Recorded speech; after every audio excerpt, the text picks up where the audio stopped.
Hello guys, welcome back to our YouTube channel Scam Expo. The next part of this video I will play for you. चलो इससे इतना पैसा आता है कि आते आते नहीं रुकता। ज्यादा कुछ नहीं, महीने का 6 लाख जीएसटी भरता हूँ, बाकी की इनकम अलग है, कैलकुलेशन कर लिया। इस प्रोजेक्ट के बाद अगला प्रोजेक्ट चालू करने वाला हूँ जो अभी जयपुर में खड़ा किया उससे डबल, क्योंकि अब मैं रुकूंगा नहीं, क्योंकि अब हम फेंकते फेंकते इतने ऊपर पहुंच गए। अगर हम वहाँ से रुके तो सीधे मुंह केबल नीचे गिरेंगे। क्या? हेलो, आवाज़ आ रही है? क्योंकि अब मैं फेंकते फेंकते इतना ऊपर पहुँच गया हूँ कि अगर वहाँ से मैं छोड़ देता हूँ फेंकना तो मैं सीधे मुंह केबल कहाँ गिरूँगा? Down to earth. ठीक है, इसलिए अब मैं ये फेंकना नहीं छोड़ सकता। और पैसा तो इतना आ रहा है, पीछे से इतना आ रहा है कि सीधे वेगनार से ही उतर रहा हूँ मैं। अभी इनका एक फुटेज लीक हुआ, देखना। वेगनार से उतर रहा हूँ मैं सीधे सीधे, होटल के बाहर। वो भी क्यों? शायद होटल वालों की गाड़ी होगी, वो इतने बड़े होटल में गए कि वहाँ वेगनार लगा रखे लोगों ने। चलो आगे सुनो। हेलो, सुनाई दे रहा है? कारण क्योंकि टीम जहां पर काम करती है वहां रुका नहीं जाता। मैं वो आगे बिजनेस आपको उस पोजीशन पे लाके खड़ा कर देगा। 4 काम करने हैं। पहला, इस बिजनेस में भूत बन जाना। या तो ज्वाइन करना मत, मैं खुद बोल रहा हूँ, और अगर कर लिया तो रुकना मत, चाहे कोई भी रोके। मैं गारंटी देता हूँ दोस्तों, इतना पैसा आएगा कि आप सोच भी नहीं सकते। मेरा बैंक का सही बोला। या तो बिजनेस ज्वाइन करना मत और कर लो तो रुकना मत। अगर आपने कर लिया तो आप कहीं के नहीं बचोगे। रुकोगे कहाँ से? आप यहाँ शहर से आपको भागना पड़ेगा गाँव। ठीक है, तो सोच समझ के ज्वाइन करना। मैं तो पहले कहता हूँ मत करना। जॉब करो, ज़्यादा अच्छा है। कोई बिज़नेस खोलो अपना साइड, वो ज़्यादा अच्छा है। सब्जी बेच लो, ज़्यादा अच्छा है इससे। पर ये बिज़नेस में मत उतरना। ये बिज़नेस क्या, नेटवर्क मार्केटिंग है। एक आदमी दूसरे आदमी को फंसाएगा, दूसरा तीसरे को, तीसरा चौथे को, और सबसे पहले आप अपने रिश्तेदार को फंसाओगे, जैसे रवि शर्मा ने फंसा चुके। अब भूत बनने की बात मत करो। रवि शर्मा खुद ही एक भूत है। मैं फेस से बात नहीं कर रहा हूँ, सपनों के भूत जो सिर्फ ख्याली पुलाव पकाते हैं आपके माइंड में। जिसके जेब में कुछ नहीं होता, आजकल मोटिवेशनल स्पीकर बन जाता है चैनल पे। अपना वीडियो डालेगा, मोटिवेट करेगा आप सबको कि मैं भले 10 रुपये नहीं कमा पाया, आप कमाओ 10 रुपये। मैं भले इज्जत की ज़िंदगी नहीं जी पा रहा हूँ, पर आप जो इज्जत की ज़िंदगी। मेरी भले 1 रुपये की इज्जत नहीं, लेकिन आपकी कम से कम इज्जत होनी चाहिए। मैं अल्लाह नकारा हूँ आप, पर आप मत ऐसे रहो। ठीक है, मैं अपने माँ बाप का सगा नहीं हुआ तो आपका क्या हूँगा? ये है रवि शर्मा। ठीक है, आगे सुनो। मैनेजर मेरे से रियल में परेशान है। उसने मेरे को एक बात बोला था। मेरे 45 साल के करियर में मैंने बड़े बड़े व्यापारी देखे हैं जो बैंक में आके पैसा जमा भी कराते हैं, निकालते भी हैं। तू ऐसा पहला लड़का देख रहा हूँ जो सिर्फ आता है, निकालता है, जमा कराता ही नहीं। ऐसी पावर कहीं देखी है क्या आपने? सही बोला यार। बेचारे अंबानी सर, और जो हमारे बीच में नहीं रहे, टाटा जी, क्या बोल सकते हैं यार। उन लोगों की क्या इज्जत रही है यार आपके सामने। आप एक महान बड़ी हस्ती। मैं तो बोलता हूँ आप निकलो सर यहाँ से, ये दुनिया छोड़ के जाओ। आप, आपके पुतले बनाए जाएंगे आरसीएम में, स्मारक बनाए जाएंगे। दुनिया छोड़ दो आप इस दुनिया लायक रहे नहीं अब। उस दिन में नहीं तो आपका भी स्टेचू बन जाएगा, आपके लिए भी आरती उरती बना देंगे लोग बाग। जल्दी आपकी दुनिया से जाओ। आप इंसान नहीं रहे, आप बहुत बड़े आदमी, भगवान हो गए आप तो। ऐसी बातें कर करके लोगों को ऐसा लगने लग जाएगा आरसीएम वालों को, अरे प्रभु आप कहाँ से आए? आप निकलो, नहीं तो किसी दिन ये लोग आपको जीते जी फूल माला तो पहनाते ही हैं, आरती पे भी लिटा के माचिस मार देंगे। बोलेंगे अरे Ravi Sharma OP OP OP. Oriented program सीधे ऊपर पलायन कर गए। बोले क्यों? उन्होंने बोला मैं इस दुनिया से, मोह माया से तंग आ चुका हूँ। मेरे पास इतना पैसा आ गया, अब मैं क्या करूँ समझ में ही नहीं आ रहा। तो मैं उन गड्ढे के ऊपर लेट के माचिस मार ली और मैं सीधे स्वर्ग की ओर गया। और वहाँ भी मैंने फिर बंगला, गाड़ी, घोड़ा सब खरीद लिया। ठीक है, आगे चलो। ये खत्म होता नहीं, अगले महीने फिर टीसीजी बोलते तैयारी कर लो, आ रहा है। मैंने कहा आने दो। ये ताकत है, ये ताकत दोस्तों आई कहां से? नेटवर्क इंडस्ट्री, वो इंडस्ट्री है। ये बिजनेस वो व्यापार है, बर्बाद भी होना चाहोगे तो बर्बाद भी हो सकते हैं। इसलिए पहला काम 5 साल के लिए भूत बन जाना, मत परवाह करना लोग क्या कहेंगे। दूसरा काम, जितना दूर जाके बिजनेस को डेवलप करोगे सफलता उतनी जल्दी मिलेगी, याद रखना। छोड़ दो दिल्ली एनसीआर जो, क्योंकि वहाँ हमने इतने घपले करे हैं। वहाँ लोग हमें 10 रुपये नहीं देंगे। वहाँ हमने सबसे उधारी मांगी है। वहाँ हम फेंका फाकी नहीं कर सकते, क्योंकि वहाँ सबको हमारे बारे में सच पता है। किसको बोलेंगे अरे भाई मेरे पास BMW? अबे बाजू वाले बोले अरे फाकिट्टे, घर देख ले अपना, तुम्हारी बचपन से अभी तक की पूरी हिस्ट्री होता है। इसलिए वहाँ हम फेंक नहीं सकते अपने ज़िले में, अपने आसपास के एरिया में। वहाँ फेंका फाकी करी तो लोग हमें फेंक देंगे, बोलेंगे लाओ उधारी के पैसे दे। फिर हम क्या बोलेंगे, अरे भाई मैं तो मजाक कर रहा था, मेरे पास तो 5 रुपये भी नहीं आ रहा अभी तो। इसलिए वहाँ से निकलो, दूसरे शहर में जाओ, उनको लूटो, क्योंकि वहाँ हमारे बारे में नहीं पता है ना, कि हम फिर जितनी लंबी चाहे उतनी लंबी फेंक सकते हैं। फिर भले भाड़े की गाड़ी में चले, अरे ये देख ले आना तेरा भाई BMW। फिर पहले खुद की फटे वगैरह कहीं एक स्क्रैच आ गया ना, तो साल भर घिसना पड़ेगा एक स्क्रैच को पूरा करने के लिए।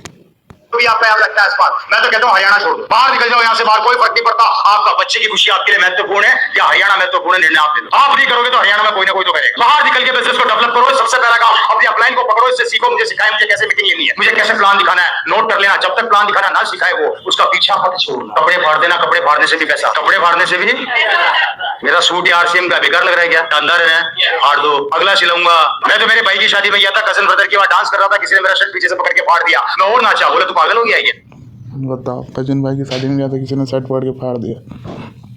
ये गलत बता रहे हैं, असली स्टोरी मैं बताता हूँ। ये शादी में फ्रीपोर्ट का खाना खाने गए थे। जब लड़की वालों को पता चला, बोले ना लड़के वालों की तरफ से ना हमारी तरफ से, तो इनकी खूब कंबल कुटाई की गई, बर्तन धुलवाया गया इनसे। वो वीडियो वायरल हुआ था, आप लोगों ने देखा होगा, नहीं देखा होगा तो यूट्यूब पे सर्च कर लेना, मिल जाएगा। इनसे बर्तन धुलवाए गए और इन्हें मारा गया, यहाँ तक कि इनके कपड़े फाड़ दिए गए थे, सिर्फ अंडरवियर में अपने घर गए थे। वीडियो है इनका, यूट्यूब पे देख लेना, ठीक है? मेरी बात का भरोसा करो। हेलो, सुनाई दे रहा है? ठीक है, तो जल्दी से जल्दी आके वीडियो सर्च करना और कमेंट में जरूर बताना आपको मिला नहीं तो फिर मैं आपको लिंक दूंगा, ठीक है? चलो, तेरे कपड़े फाड़ दिए, तू नाच रहा है, मुझे पता है कपड़े फाड़ने से पैसा आता है। बोला मजाक कर रहा है, मगर मजाक तू समझ रहा है, मैं सीरियस बात कर रहा हूँ, राइट सर? दूसरा काम, तीसरा काम दोस्तों, एक हमेशा याद रखना, जो भी टारगेट आपको अपनी अपलाइन के द्वारा मिलते हैं, उसको अपने दिमाग के अंदर बिल्कुल ऐसे सेट कर लेना कि बस उसके नाक होके पीछे पड़ जाना। जिस तरीके से अर्जुन को मछली की आंख नजर आ रही थी, आपको वो टारगेट नजर आना चाहिए। जिसकी जिंदगी में अगर कोई टारगेट नहीं है, भगवान का भी उसको लेके कोई टारगेट नहीं है, भगवान भी उसी को टारगेट। भगवान ने अगर तुम्हें टारगेट कर लिया होता हम तब से यहाँ से प्लान कर गए होते भाई। आपको भगवान जिस दिन टारगेट करेगा ना, आप उस दिन कहीं के नहीं रहोगे। वैसे टारगेट पे ही हो आप, तो अभी भी कहाँ के हो आप, कौन जानता है? कोई नहीं। क्या मतलब ऐसा जीवन जीने से, ना घर के ना घाट के, शौक नवाबी, ठीक है ना? तो क्या बोले ऐसे लोग को, महीने के करोड़ों रुपए कमाना हो तो रवि शर्मा जुड़ो। मेरे को तो लगता है KBC भी यही स्पॉन्सर करते होंगे, KBC sponsors by Ravi Sharma. कौन बनेगा करोड़पति, और ये बनाएंगे कौन बनेगा रोडपति, ठीक है? चलो आगे सुनो।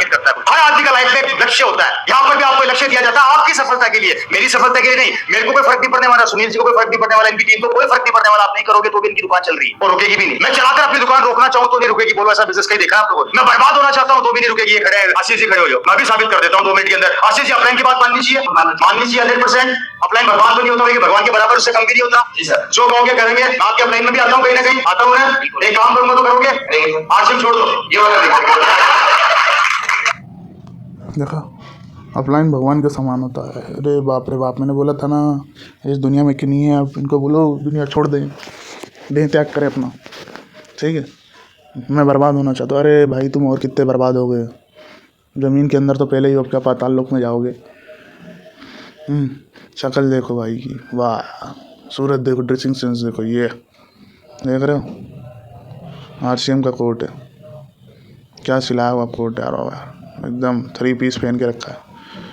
और एक बड़े से बैंकेट हॉल में मीटिंग हो रही विदाउट डिजिटल बोर्ड। अरे वो क्या डिजिटल बोर्ड का इन्होंने ऑर्डर दिया होगा और उसने पैसे मांग लिए। आरसीएम का नाम सुना, बोले पैसे दे दो, बोले यार उधार दे दो। तो आरसीएम का नाम बोला, बोले कहाँ से? बोले आरसीएम से।